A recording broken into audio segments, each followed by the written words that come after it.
मेरे प्यारे प्रशिक्षुओं, जैसा कि जो हमारा पिछला वीडियो था आरंभिक स्तर पर भाषा एवं गणित पठन लेखन का विकास, उसमें हमने आपको भाषा की प्रकृति के बारे में बताया था और भाषा क्या होती है इसके बारे में हम लोगों ने अध्ययन किया था। तो उसी के तहत आज हम बात करते हैं भाषा के विभिन्न रूप के बारे में। तो अगर देखा जाए तो भाषा का जो विभिन्न रूप होता है या प्रयोग की दृष्टि से या भाषा के दो रूप होते हैं। पहला आपका है मौखिक भाषा है। मौखिक भाषा में मौखिक भाषा का प्रयोग हम अपनी बोलचाल की भाषा में हर समय करते हैं। मौखिक भाषा अक्षरों का केवल ध्यानात्मक रूप है। इसका प्रयोग मौखिक रूप से विचार विनिमय के लिए किया जाता है। प्राचीन काल में समस्त ज्ञान मौखिक रूप से ही सुरक्षित रहा है। अब पहला हो गया मौखिक भाषा, अब हम दूसरा है आपका लिखित भाषा। लिखित भाषा में जब हम अपने मौखिक विचारों को किसी भी लिपि में लिखकर दूसरों तक पहुंचाते हैं तो इसे लिखित भाषा कहते हैं।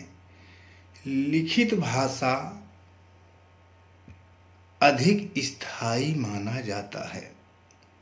जब हम अपने विचार अथवा संदेश एक स्थान से दूसरे स्थान तक पहुंचाना चाहते हैं तो लिखित भाषा का ही हम प्रयोग करते हैं।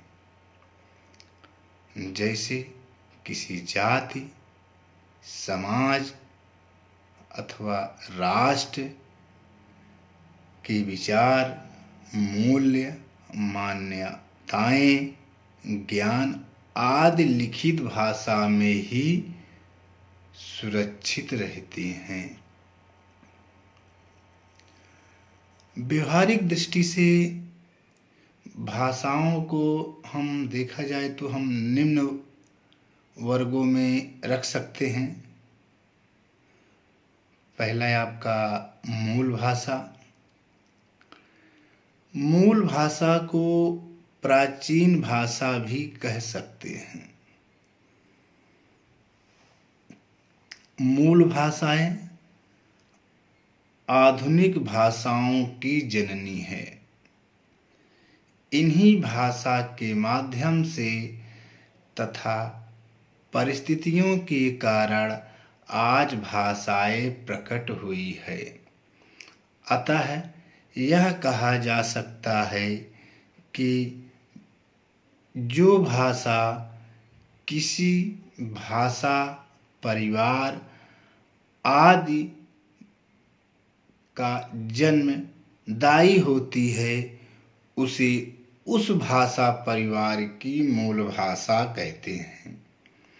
भारत की आप लोग तो जानते होंगे कि भारत की मूल भाषा संस्कृत कही जाती है। यही उत्तरी भारत की आर्य भाषाओं की मूल भाषा है। अब दूसरी बात आती है आपका मातृभाषा। मातृभाषा वह भाषा होती है जिसे कोई बालक अपनी माता का अनुकरण करके स्वाभाविक रूप से सीखता है। वास्तव में वह मातृभाषा का संकुचित अर्थ है। बालक जिस प्रदेश में जन्म लेता है उसकी बोली या उसकी क्षेत्रीय भाषा वह पहले सीखता है। वास्तव में बालक की मातृभाषा उसकी क्षेत्रीय भाषा है। इसका हम विस्तृत अर्थ में अगर हम बात करते हैं तो मातृभाषा किसी विशेष की उस भाषा को कहा जाता है जिसमें उस क्षेत्र के रहने वाले सभी व्यक्ति मौखिक तथा लिखित रूप से अपने विचारों का आदान प्रदान करते हैं। वास्तव में बालक केवल अपनी माता से ही नहीं वरन अपने संपर्क में आने वाले सभी व्यक्तियों तथा वातावरण से सीखता है। आप मनोविज्ञान में भी पढ़े होंगे कि जैसा घर का वातावरण रहता है बच्चे जो है वही सीखते हैं, वही अनुकरण करते हैं। तो उसी प्रकार बालक केवल जो है वह अपनी माता से ही नहीं अपने संपर्क में आने वाले सभी व्यक्ति जो उसके परिवार में, जो उसका अगल बगल, जो उसका वहाँ का जो वातावरण है, उन सब से बच्चा या बालक सीखता है। इस प्रकार उसकी भाषा का डेवलप होता है, भाषा का विकास होता है। हिंदी उत्तर भारत व मध्य भारत के अधिक क्षेत्रों में, अधिक भागों में बोली जाती है, इसलिए यह भाषा मातृभाषा कही जाती है। प्रादेशिक भाषा की अगर हम बात करें, किसी प्रदेश के विशेष में प्रयोग में लाई जाने वाली भाषा को हम प्रादेशिक भाषा कह सकते हैं या कहा जाता है। उत्तर भारत के एक बड़े क्षेत्र में प्रयोग होने वाले हिंदी इस क्षेत्र की प्रादेशिक भाषा भी कही जा सकती है। अब हम बात करते हैं बोली की। एक भाषा के अंतर्गत कई बोली बोली जाती है। वास्तव में बोली भाषा का वह रूप है जो एक सीमित क्षेत्र में रहने वाले व्यक्तियों के द्वारा मौखिक रूप में प्रयोग किया जाता है। बोली भाषा का पूर्ण दर्जा नहीं दिया जा सकता है। एक भाषा के अंतर्गत जब कई अलग अलग रूप विकसित होते हैं तो उन्हें हम बोली कहते हैं। उदाहरण के लिए जैसे हिंदी भाषा में ब्रज हुआ, अवधी हुआ, भोजपुरी हुआ, बुंदेली हुआ आदि कई बोलियां बोली जाती हैं। अब हम बात करते हैं संस्कृत भाषा की। संस्कृत भाषा की अगर हम बात करते हैं तो किसी जाति या समाज, राष्ट्र या संस्कृति जिस भाषा में निहित रहती है उसे संस्कृत भाषा कहते हैं। अपनी संस्कृति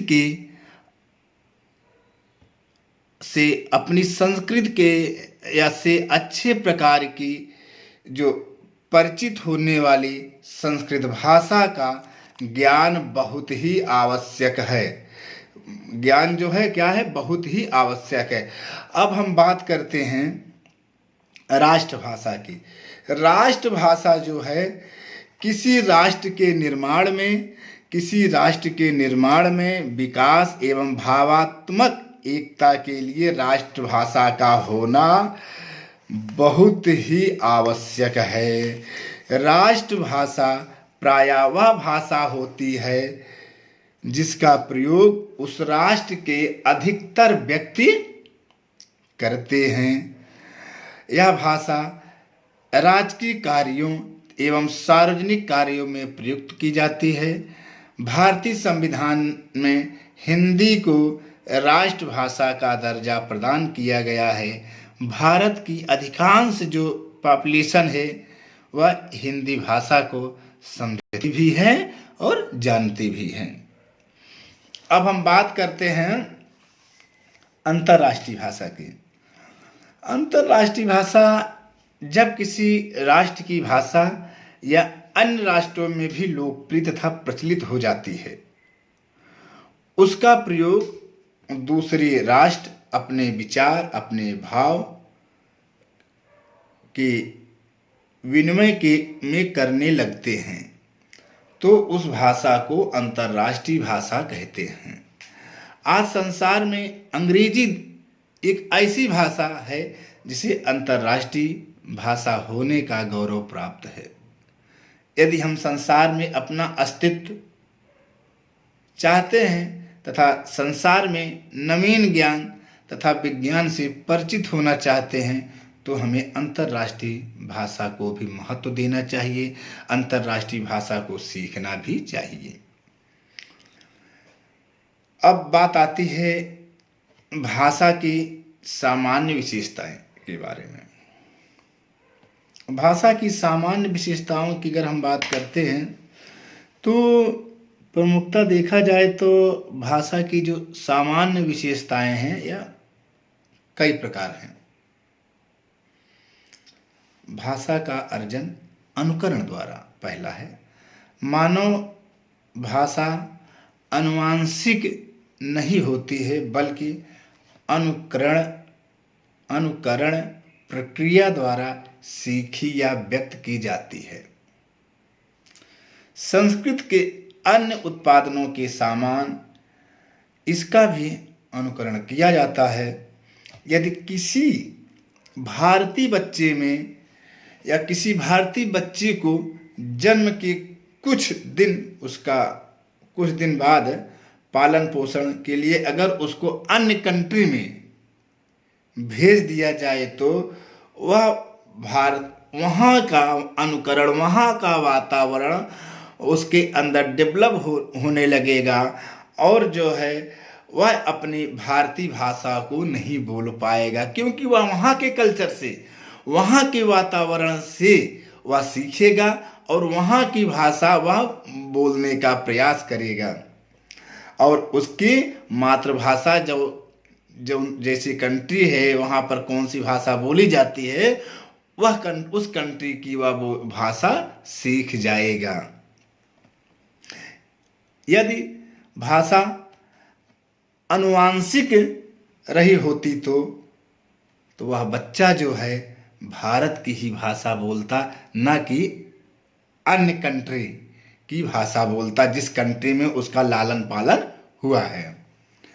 अब बात आती है भाषा में परिवर्तनशीलता की। भाषा परंपरा से चली आ रही है। व्यक्ति परंपरा तथा समाज से उसका अर्जन करता है। एक व्यक्ति उसे उत्पन्न नहीं कर सकता, किंतु हम उसमें परिवर्तन आदि कर सकते हैं। यदि भाषा का कोई जनक तथा जननी है तो वह परंपरा तथा समाज है। अब बात आती है भाषा परिवर्तनशील विकास की एक प्रक्रिया। भाषा कभी भी समाप्त नहीं होती है। वस्तुतः भाषा में हमारा अभिप्राय जीवित भाषा से होता है। मृत भाषा का अंतिम रूप तो अवश्य अंतिम होता है, किंतु जीवित भाषा में यह बात नहीं होती है। भाषा परिवर्तनशील विकास की एक प्रक्रिया है। अब बात आती है सृजनात्मक के। किसी भी भाषा की शब्दावली एवं व्याकरण तो निश्चित एवं निर्धारित हैं, किंतु व्यक्ति उनका प्रयोग अपनी सामर्थ्य, रुचि, स्थिति आदि के अनुसार अलग अलग ढंग से करता है। भाषा प्रयोग की ही यही सृजनात्मक है। अब भाषा ध्वनियों का समूह है। ध्वनियाँ सार्थक भी होती हैं और निरर्थक भी होती हैं। भाषा का संबंध केवल सार्थक व्यक्ति भाषा का संबंध केवल सार्थक एवं व्यक्ति ध्वनियों से है। यदि अनुकरणात्मकता का सिद्धांत के आधार पर भाषा कई सार्थक शब्द जैसे पशु, पक्षी आदि के व्यक्ति ध्वनियों से बनी हैं।